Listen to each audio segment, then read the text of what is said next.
Hotel Sterling, once termed as the place to be in downtown Wilkes-Barre, has now transformed to be a place of abandonment on West Market Street. The building, named after businessman and investor Walter G. Sterling, originally consisted of 7 stories, a tall and spacious calm lobby, and demonstrated elegance from the moment you walked through the door.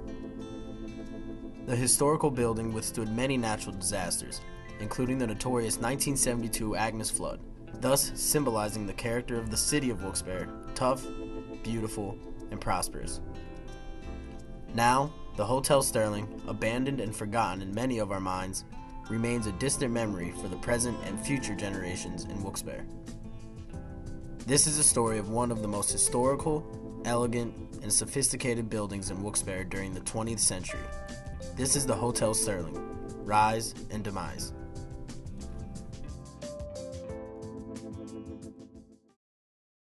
In order to get all aspects of the Hotel Sterling, we seeked answers from local citizens who could share their experiences of the historic building.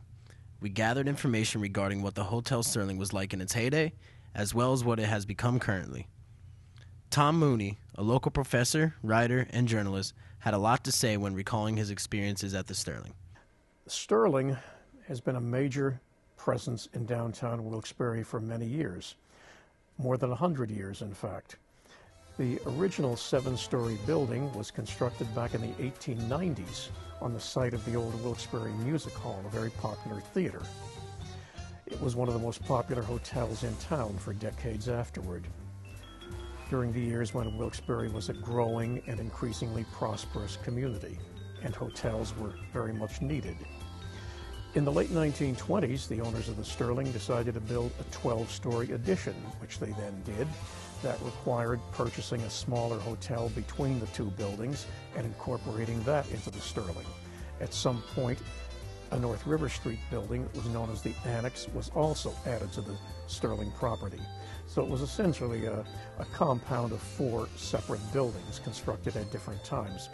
Overall, though, the Sterling was the biggest and generally considered to be the most elegant hotel in downtown Wilkes-Barre during those years. The area where the Sterling was located, West Market Street, was a very, very busy thoroughfare. That area was often spoken of until recent decades as the gateway to the city of Wilkes-Barre.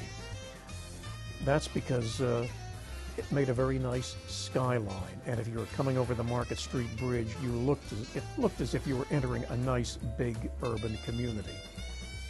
The Sterling, of course, was the first and most impressive building you would see. If you walked into the 7-story part of the Sterling back in its good years, I think you would have been impressed by spaciousness, grandness.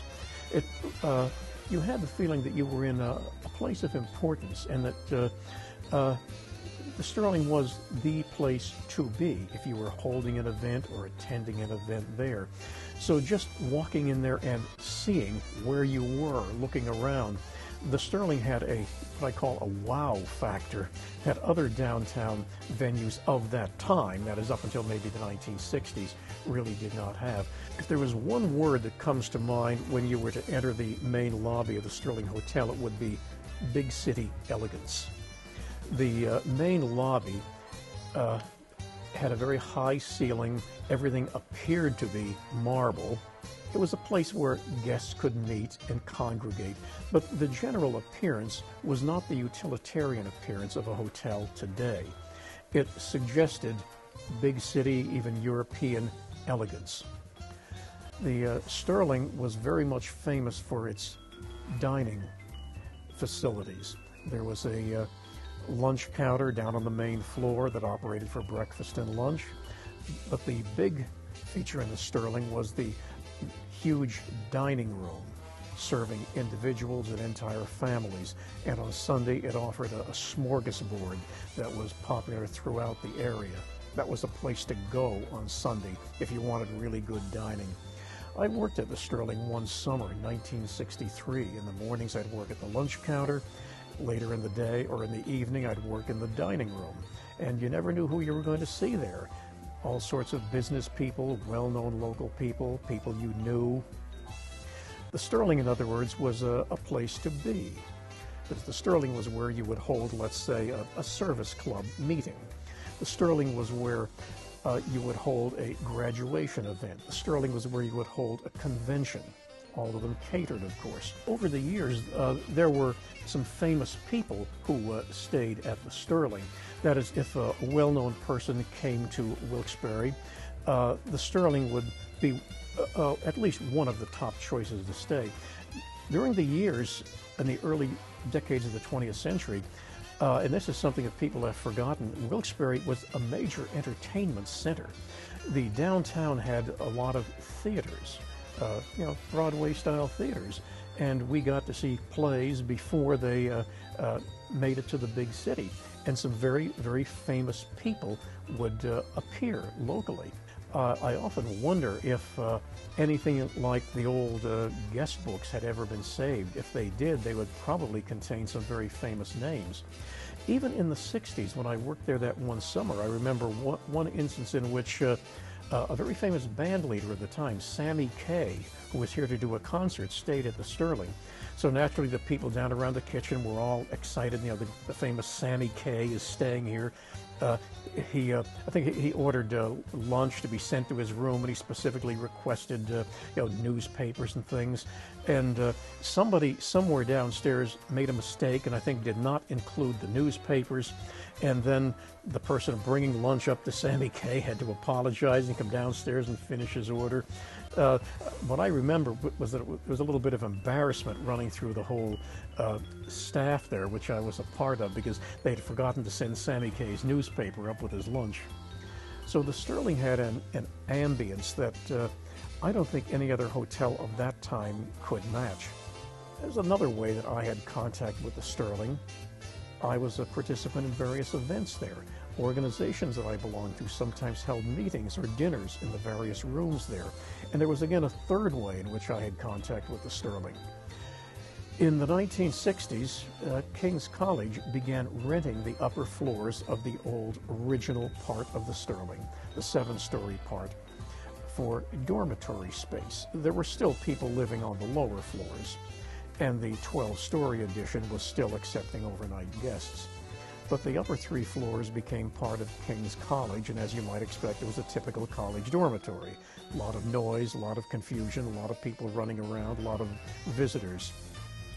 It was, however, a really, really nice place to live if you were attending college. Even though my family lived just a short distance away on East Market Street, within walking distance of King's, I decided to take out a student loan. In fact, I think I was one of the first people in America to take out a student loan so I could live at the Sterling and work with the players at King's. I enjoyed being in the plays. So I lived there for a year on the 7th floor. I got a pretty good view of what the Sterling was. By that time, the Sterling's old glory was beginning to fade, though. The upper floors, it was pretty obvious, had been the cheaper rooms. For example, the rooms didn't all have their own private bathrooms. And I often wondered, in the event of an emergency, would those creaky-looking old fire escapes ever have worked? Would they have been more dangerous than the fire, in other words? Well, I was there for a year, and I understand King's used the Sterling as a dorm for many years afterward. By about the 1970s, though, the Sterling was no longer quite the elegant place it used to be. Eventually, the apartments were rented out to people on a more or less permanent basis as the center of Wilkes-Barre's life shifted away from West Market Street, more toward Public Square and South Main Street. But those of us who lived at the Sterling, I think, still have many, many fond memories of having worked there and having lived there. Sterling employees always impressed me as a very happy, tightly knit crowd. People worked there for many years. They made careers of it, whether they were doing housekeeping or working in the kitchen or doing anything else. The Sterling was, as far as I could tell, considered a fairly good place to work. If you worked there, you made friends that you kept for long afterward. If you lived there as a student, well, it just seemed like a really, really great place to live. In, I think it was the 1990s, right around the turn of the century, the owners of the Sterling, and there were several owners in succession, none of whom really managed to do much of anything with it, unfortunately.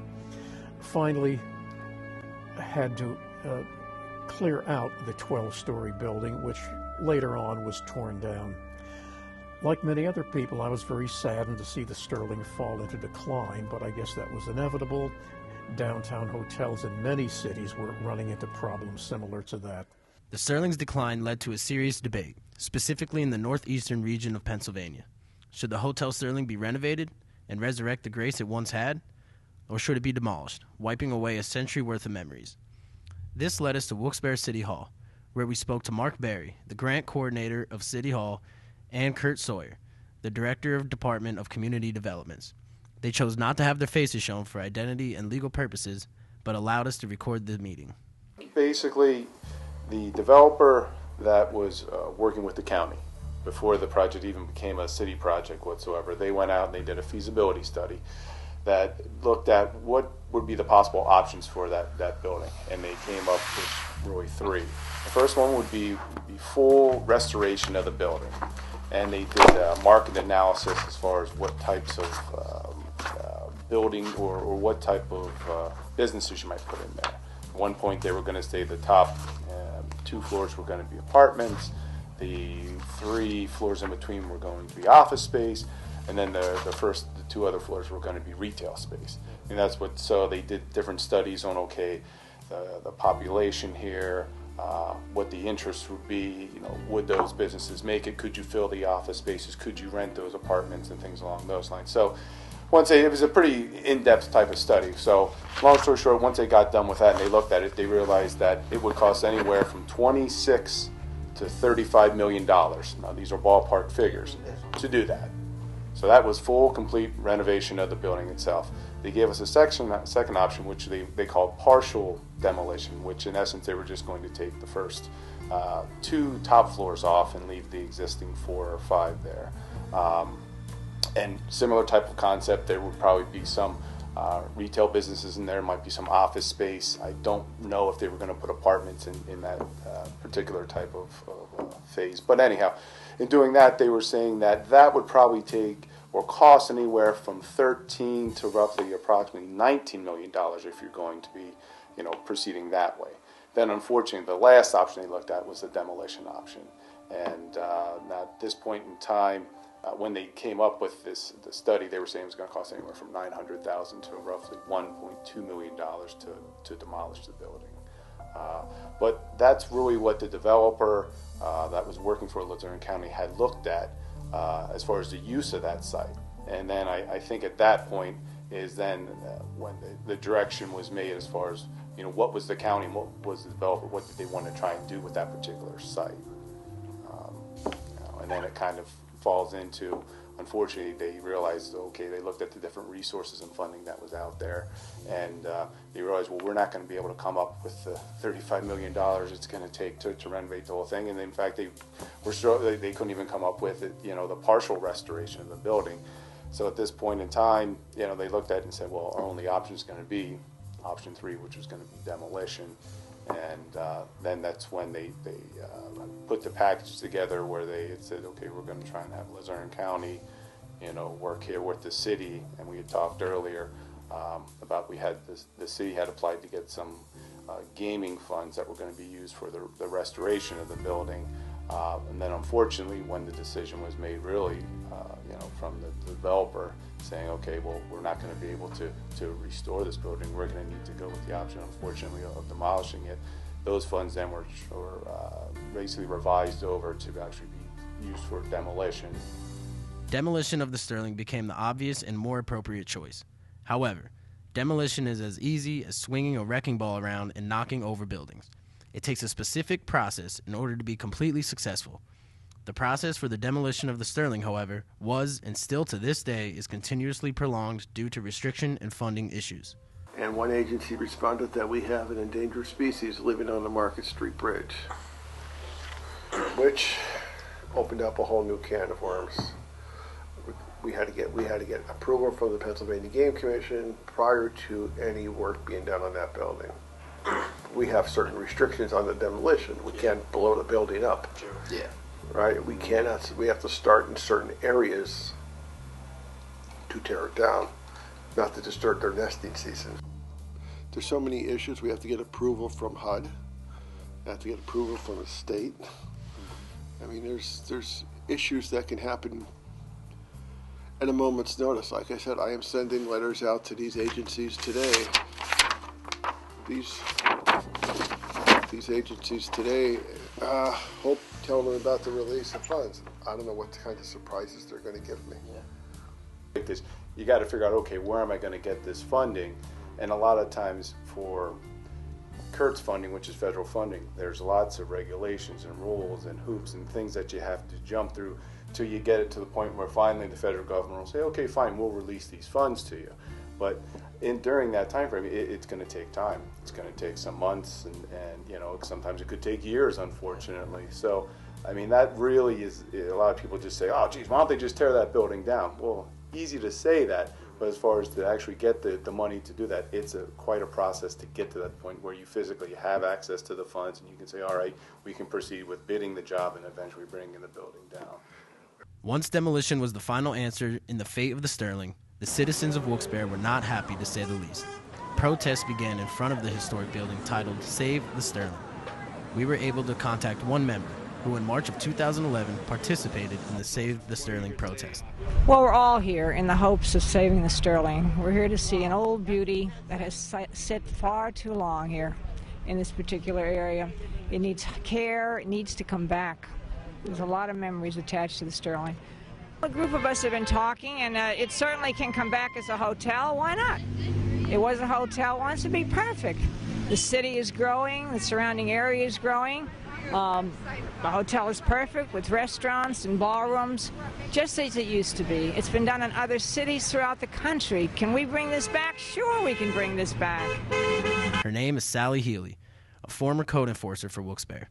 She spoke to us about her past experiences about the Sterling as well as her protest activities. We wanted to focus on the city, focus on the city and what is going to become of the Sterling, what's happening here. As I mentioned before, it's still standing. It's going to stand until the city takes it down, or City Vest, or the county. But it was always just a beauty. When we'd be on the picket line, for example, on a Saturday, Friday, Saturday, or Sunday, people would drive by and just stop and say, what's the story here? What's happening? People from out of town were astounded. As I mentioned, that this building was let to be the way it is since 1998. A lot of people asked if they could go in to see the building, but I said no, of course. And I know people have been in it off and on. I think we all know people have gone in it, but they were just stupefied that that building wasn't cared for more than it was. When I was a kid, when anybody was a kid around here, up until 1998, one went into the Sterling on a regular basis. There was a gorgeous dining room, beautiful views. It was a Class A place. You could tell by what's left of the building that it had a lot of class. Anyone could see just the way the building looks. It was a favorite place for people to go, many people. It's my understanding that President Kennedy stopped here at one point. There were some movie stars in the 1930s, 40s, 50s, 60s coming by, that this would be the place people would stay. I live in the east end of Wilkes-Barre. Of course, I never had a chance to get a room at the Sterling, but I probably would have loved to. But there were so many times families would go in there and just have one good time, just touring, going through the Sterling. It will be remembered for what it once was. There are still people here that remember way, way back, and some of my students have been taken in by their parents, taken into the Sterling for whatever reasons. Remember, it just went down or stopped being a hotel until about 1998. Before that, there were bands that played in the Sterling. There were still some restaurants in there.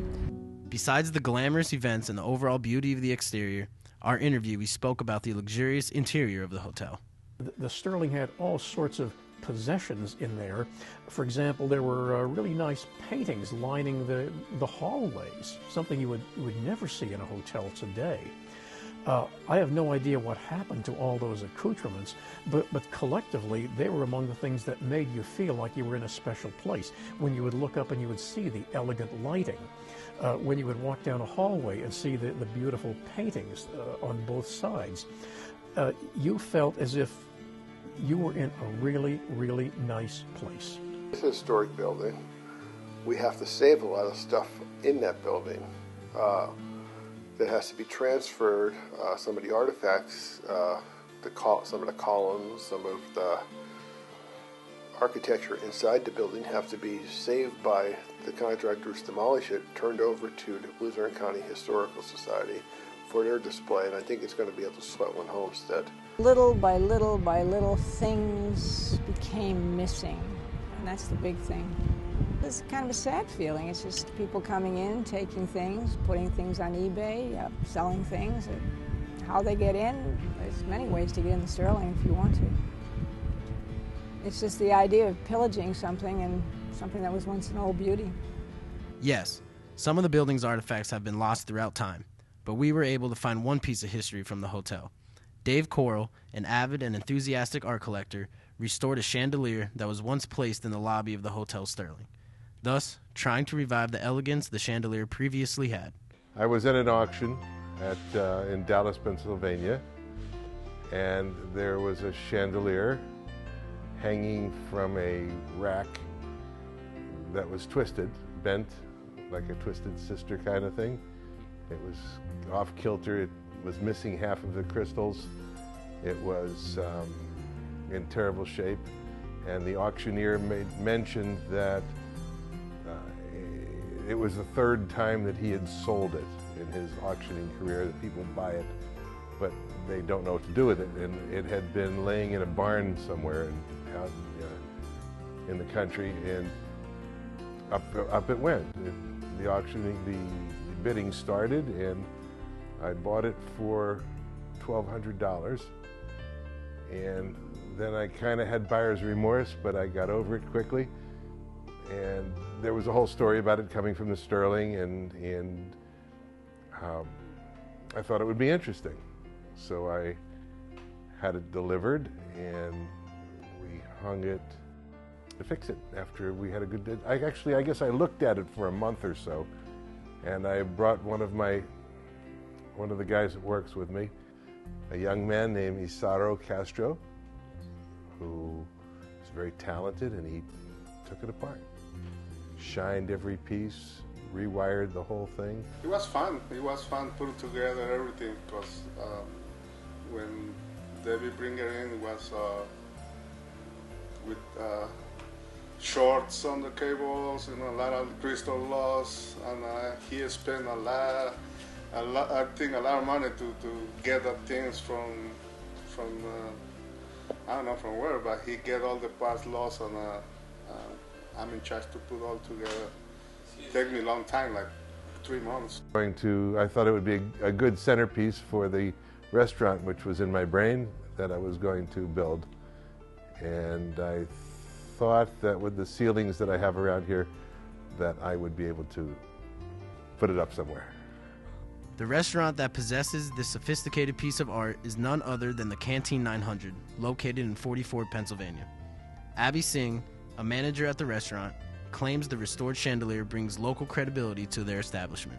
This just brings local history, local culture. This is, a lot of our local identity. A lot of people in the area, went to the Hotel Sterling. That's where they celebrated their special moments. So now when people come into Canteen 900 to celebrate parties and birthdays and, all sorts of other things, we're just kind of living life under the chandelier, all the special moments of life. Even the ordinary days are still, a lot of people don't know it's from the Hotel Sterling. Once they find out that it is from the Hotel Sterling, they're absolutely in awe. They just keep looking at it, staring at it. They always tell me stories about how they got married and it was under the chandelier, or how they celebrated parties, and they always tell me their experience at the Sterling under the chandelier. So it's nice to hear. I'm happy to hear all the stories. picture was on the front page of the Times Leader. So that was, you know, a nice publicity for the restaurant and for the, you know, the chandelier in general. But I understand that a lot of people just come in and just look and stories and there's a lot of emotion. And I don't know that I have that. You know, a lot of people come in that used to work there. She uses it for parties. She drops it down. It's on a cable system. It goes down. It's she keeps it clean. She changes the bulbs. She puts a lot of love into it, and they get a lot of PR out of it. It's kind of cool. There's so much about the chandelier. It's huge. It's, you know, really magnificent. It's awesome. It lights up like you wouldn't believe at night. Any way you look at it, it's pretty awe-inspiring. You just imagine how much history was lived under it, too. Although the Hotel Sterling is in its twilight years, there is no doubt it has left a lasting impression on downtown Wilkes-Barre. Friendships were created, families gathered, entertainers visited, and more importantly, people enjoyed the ambience of the luxurious hotel. Even though plans to demolish the historic building are ongoing, no wrecking ball can diminish the meetings, conventions, and banquets held in their upscale, sophisticated public rooms. The elegance of the Hotel Sterling is restored in local restaurants, historical societies, and city buildings, proving that even though the Hotel Sterling will not physically be there, the legacy will live forever. If the Sterling Hotel has a legacy, the legacy, as I said, would live on in the memories of the people who stayed there, worked there, or attended events there. And again, the key word there is elegance. The Sterling had a cachet that no other downtown venue from, let's say, the 1920s up through the 1960s could match. I think local people, and I'm a typical local person, would feel better if we could see the Sterling finally put to rest so that it will remain in our memories as the glorious structure it used to be, and we will no longer see it in its decline. Well, anytime you tear down a building that's historically significant has an effect on the city. Saving the artifacts, creating the history of the building is a very important part of it. I mean, at this point, the building is deteriorated, but we're trying to save the legacy of the building as much as possible. Don't you agree, Mark? Sure. I mean, any portion, any building that is construction on that site, part of the Hotel Sterling legacy has to be part of it, and it has to be permanently displayed in that building. So it's not disappearing. The building may disappear, but the legacy of the building will not disappear. Well, part of its heritage, part of its culture, part of the beauty of some of these buildings. 1894 is a long time gone. I'd be sad to see it go, and so would a lot of other people, but others have a different say on the matter, and we'll see. I don't think the story's over. And from the people that I've polled or been with, even much younger people don't quite get the whole idea. And they won't. It's going to be gone. What's the memory? It's gone.